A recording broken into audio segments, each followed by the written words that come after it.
সপ্তমীর দিন অত রাত্রেবেলাতে বাড়িতে এসেও কিন্তু পরের দিন অনেক সকালে উঠে পড়েছিলাম, কারণ পরের দিন ছিল মহাষ্টমীর অঞ্জলি আর সাথে ছিল এরকম ভোগ প্রসাদ। সেটা খেয়ে সন্ধেবেলার দিকে আবার বেরিয়েছিলাম আমরা। তো সন্ধেবেলাতে বেরিয়ে সোজা চলে গেছিলাম নিউ টাউনের দিকে। নিউ টাউনে যাওয়ার পথে এই রাস্তাটা দেখে জাস্ট অসাধারণ লাগছিল। তো নিউ টাউনে যে সর্বজনীন দুর্গাপুজোটা হয় আমরা সেখানেই গিয়েছিলাম। প্রচণ্ড পরিমাণে ভিড় ছিল, কিন্তু ভেতরে ঢোকার সাথে সাথে মায়ের মূর্তিটা দেখে জাস্ট মনটা ভালো হয়ে গেল। আর ভেতরটা কিন্তু কাশফুল, শিউলি ফুল সব কিছু দিয়ে সাজানো ছিল, দারুণ লাগছিল। সেখান থেকে বেরিয়ে কিন্তু সোজা চলে গেলাম নদাপাড়ার দাদাভাই সঙ্গে, যেখানে জিৎ এসছিল।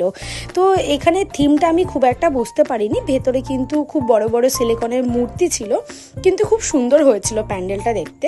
তো একটু খিদে পেয়েছিল বলে সেখান থেকে বেরিয়ে সোজা চলে গেলাম একটা ক্যাফেতে। আগে চা অর্ডার করলাম, তারপরে অর্ডার করলাম ড্রাই চিলি পনির, ড্রাই চিলি মাশরুম, আর সাথে ছিল প্যান ফ্রাইড মোমো। আর সবশেষে খেয়েছিলাম এই থামস আপটা হজমের জন্য।